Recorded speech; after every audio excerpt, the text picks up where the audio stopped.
نظام دنیا کا بدل گیا.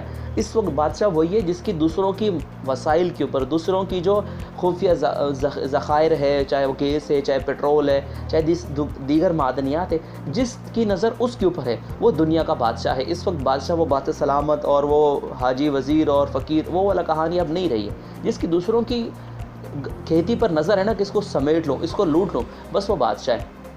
تو کہتے ہیں کہ میں نے دکھلایا فرنگی کو ملوکیت کا خواب، میں نے توڑا مسجد و دیر و کلیسا کہاں فسوں. میں نے انگریزوں سے کہا کہ دنیا پر قبضہ کرو. کیسے ہم انگریزوں کے غلام رہے، چائنا انگریزوں کا غلام رہا، ملیشیا پر حکومت کی انہوں نے، اس کے علاوہ اسپین نے کیا کچھ کیا، سویڈن نے کیا کچھ کیا، جرمنی نے کیا کچھ کیا، سارے عیسائیوں کو یہودیوں کو مارتے رہے. اگر آپ دنیا پر کولونائزیشن کے اوپر ذرا آپ نیٹ پہ سرچ کرو ہسٹری آف کولونائزیشن، آپ کو پتہ چل جائے گا کہ ان یورپ کے ممالک نے کس طرح دوسرے ممالک کو نشئی بنائے. جیسے کہ چائنا کے ساتھ کیا، ان کو افیون کے اوپر لگا دیا. خود ترکی کے ساتھ کیا ہوا ہے، خود ہمارے ساتھ کیا ہوا ہے. دنیا کا امیر ترین حصہ تھا یہ بر صغیر، اور آج اس کی حالت دیکھ لو. Total G D P of the world جو تھا اس میں سے 25% اس بر صغیر کا تھا. ذرا آپ ہسٹری چیک کر لیں، ہمارے پاس ٹائم کم بچ رہا ہے. اس کے بعد وہ کہتے ہیں کہ ظاہر ہے ایسے کام، غلط کام کرنے کے لیے آپ کو آپ کا جو مذہبی جو طبقہ ہے یا جو آپ کا مذہب دین ہے وہ آپ کو روکے گا. آپ کو قرآن، آپ کو عیسائیوں کا بائبل، آپ یہودیوں کی جو تورات ہے یہ آپ کو روکے گا. لیکن کیا ہے، میں نے توڑا مسجد و دیر و کلیسا کا فسوں. فسوں مطلب جادو سے مراد یہاں پر ان کا جو اثر ہے، یعنی آپ کو سودی نظام لانا ہے، آپ کو دوسروں پر قبضہ کرنا ہے، دوسروں کی معیشت تباہ کرنی ہے. آپ کو آپ کا اسلام، آپ کو آپ کا عیسائیت، آپ کو آپ کی یہودیت روکے گا. لیکن میں نے لوگوں کو دین سے ہی آزاد کر دیا کہ جی religion is the your personal matter, آپ کے ذاتی مسئلہ ہے، آپ نماز پڑھے، روزہ رکھیں نہیں رکھیں. میں نے تو دین کو بہت منیمائز کر دیا، صرف نماز، حج، روزہ تک اور چرچ کی عبادت تک محدود کر دیا. اور باقی جو دنیا کا جو معاشی نظام تھا کہ اپنے مذہب کے مطابق چلے، میں نے لوگوں کو اس چیز سے توڑ دیا، اس سے نکالا کہ چھوڑو ملا کی دوڑ مسجد تک. ٹھیک ہے، دنیا میں اس وقت 1.2 بلین تقریباً جو ہے وہ 1.5 ارب سے زیادہ کیتھولک جو ہے عیسائی رہتے ہیں. لیکن ان کا پادری کچھ بھی نہیں کر سکتا.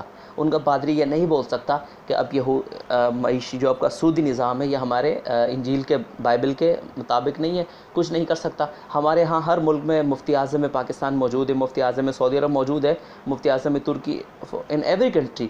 لیکن ان کی کوئی سننے کو تیار نہیں ہے کہ آپ کا جو سودی نظام ہے یہ جائز نہیں ہے، جمہوری نظام جائز نہیں ہے، کوئی ایجوکیشن جائز نہیں ہے.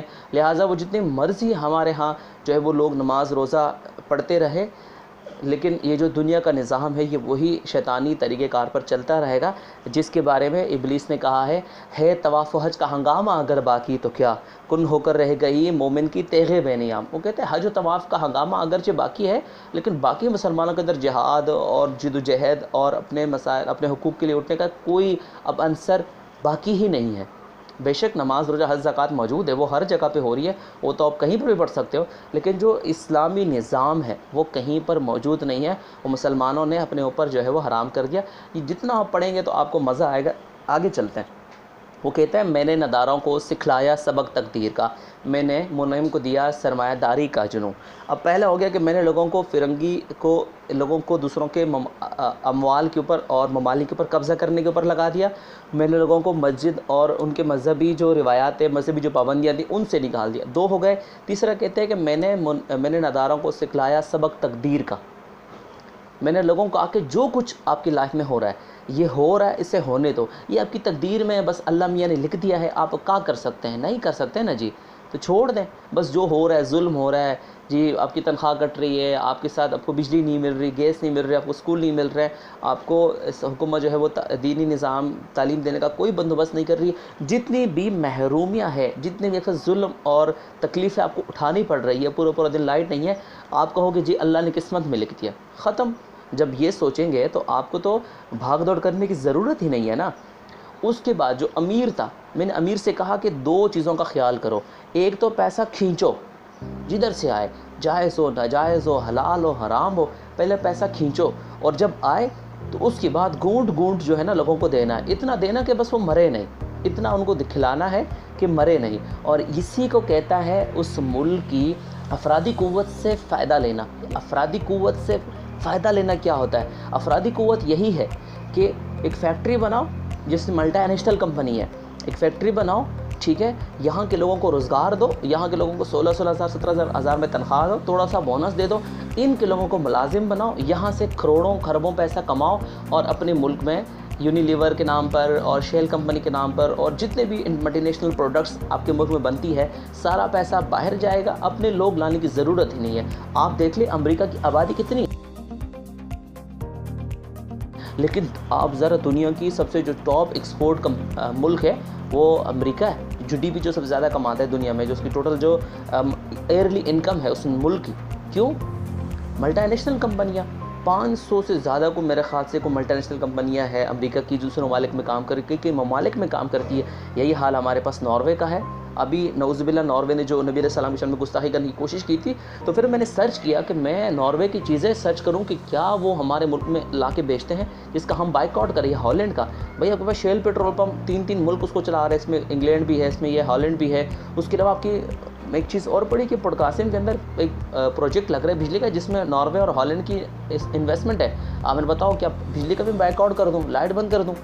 تو یہ ایک تو ہم نے خود کو اپاہج کر دیا، اور اس کے بعد دوسری جو مالک ہے غیر کی کھیتی پہ ہو، جس کی نظر آپ کے یہی طریقے آج کل کسی کو برباد کرنے کا کرنا ہے۔ اگر دشمن کو زیر تو کھیل وہی کھیلو، بس انداز بدل ڈالو۔ انہوں نے یہی کیا، ڈائریکٹ حملہ کرنے کی بجائے انہوں نے آپ کی معیشت کو نچوڑ کے رکھ دیا، اپنی چیزیں امپلیمنٹ کر دی آپ کے اوپر، اور آپ کے پاس کوئی پروڈکٹ ہے نہیں سوائے جو ہے وہ پتنگ بنانے کی، جو آپ پتنگ بنا کے بیچتے ہو، دنیا کو شاید وہ خریدنے کو بھی تیار نہیں ہے، ٹھیک ہے۔ تو وہ کہتا ہے کہ میں نے منعم کو دیا سرمایہ داری کا جنوں، میں نے کہا کھینچو پیسہ، اور جب آئے تو لوگوں پہ گونڈ ترسو، 17.5 تنخواہ دینی ہے، اس سے اوپر 1 ٹکا نہیں رہنا، اور کوئی بونس نہیں، کوئی وہ نہیں۔ میں نے یہ امیروں کے دل میں یہ ڈال دیا۔ اس کے بعد شیطان کہتا ہے کون کر سکتا ہے اس کی آتش سوزاں کو سرد، کون کر سکتا ہے اس کی آتش سوزاں کو سرد۔ وہ کہتے ہیں جو آگ، یہ جلانی والی آگ جو میں نے لگائی ہے، کوئی سرد کر سکتا ہے؟ کوئی اس کو بجھا سکتا ہے؟ کوئی مٹھا سکتا ہے؟ یعنی نعوذ باللہ وہ اللہ کو بھی چیلنج کر رہا ہے، دنیا کے اقوام کو بھی چیلنج کر رہا ہے کہ کوئی ہے اس مرد مجاہد اس دنیا میں جو میرے اس دیے ہوئے نظام کو، اس جلا دینے والا جو نظام، میرے لوگوں کو تباہ کرنے کا جو نظام دیا ہے کوئی مرد کا بچہ؟ کون کر سکتا ہے اس کی آتش سوزاں کو سرد، جس کے ہنگاموں میں ہو ابلیس کا سوز و دروں، جس کے اندر میری محنت شامل ہو، میری جدوجہد شامل ہو۔ کون کر سکتا ہے اس کے آتش سوزاں کو سر، جس کے ہنگاموں میں ہو ابلیس کا سوز و دروں۔ آگے وہ کہتا ہے جس کی شاخیں ہوں ہماری آبیاری سے بلند۔ وہ کہتا ہے دیکھو دنیا میں آپ کے پاس جو سودی بینکنگ سسٹم ہے، اس کی شروعات کہاں سے ہوتی ہے؟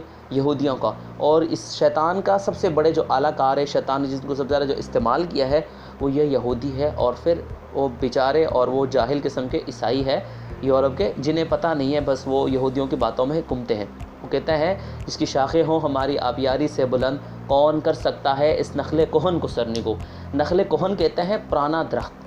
آپ نے دیکھا ہوگا اگر کوئی درخت پرانا، آپ کہیں مکان بناتے ہیں، کوئی درخت ہوتا ہے، آپ اس کی جڑیں کاٹ کے اس پر مکان بناتے ہو، 2 سال بعد جو ہے نا بیچ میں سے ایک کومپل اور ایک ٹہنی نکل کے آ جاتی ہے، بالکل بیچ صحن کے۔ آپ بولتے ہیں یار یہ کیسے ہو گیا، ہم نے تو کاٹ دیا تھا۔ بھائی وہ پرانا درخت تھا، اس کی جڑیں بہت دور تک تھی، اس جڑوں کا اثر کاٹنے کے لیے اس کو جڑ سے ہی اکھاڑنا پڑے گا۔ آپ دیکھ لو جو غیر اسلامی نظام ملک میں رائج ہے، کوئی تصور کر سکتے ہے اس کو ختم کرنے کا؟ مطلب آپ مر جاؤں، آپ دنیا سے جو ہے وہ سودی نظام نہیں ختم کر پاؤ گے، الا کہ کوئی امام مہدی آ جائے اور عیسیٰ علیہ السلام آ جائے، یا کوئی دنیا میں ایسا کوئی شخص آ جائے جو اپنی خاندان اس کام کے لیے وقف کر دے۔ اس نخل کوہن کو سرنگو مطلب سر جھکانا۔ وہ کہتے ہیں کھاڑنے سے دور کی بات ہے، جو میرا درخت لگا ہوا ہے، یہ مضبوط اور پرانا درخت لگا ہوا ہے، کوئی اس کو سر نہیں جھکا سکتا، اکھاڑنے سے دور کی بات ہے، یعنی کوئی اس کے ٹکر میں نہیں آ سکتا۔ یہ تھا ابلیس کا پہلا صدارتی خطبہ جو اس نے اپنے وزیروں و مشیروں کے سامنے دیا۔ تو یہ آج کے ساتھ ہم آپ ساتھ شیئر کیا۔ اس کے بعد ہم ابلیس کا پہلا مشیر آگے آتا ہے، سجدہ کرتا ہے، بادشاہ سلامت اور میں کچھ دساں۔ اس کے بعد ابلیس کا دوسرا مشیر کچھ کہتا ہے، اور میں نے نداروں کو سکھلایا سبق تقدیر کا، میں نے منعم کو دیا سرمایہ داری کا جنوں۔ اور اب جو لائٹ چلی گئی، ٹھیک ہے، اب چلو میں کرتا ہوں کہ الیکٹرک کے ڈی جی ایم کو میسج، سر دوبارہ لائٹ چلی گئی، ہمارا رابطہ ہے، ٹھیک ہے، KYG کی طرف سے۔ تو یہ تھا آپ کا تھوڑا سا پرسنل تعارف۔ تو امید کرتا ہوں آپ کو سمجھ میں آ گئی ہوگی، سمجھ بھی نہیں آئی دوبارہ سنیں، اس کو یاد کریں، اس کو سمجھیں اور دنیا پر چھا جائیں، اور اپنی گفتگو میں علامہ اقبال کو شامل کریں، تاکہ لوگ تمنا کریں کہ یار اسد بھائی کی بات سننی ہے، نسیم بھائی کی بات سننی ہے۔ دوستوں کے نام بھی لے لیے.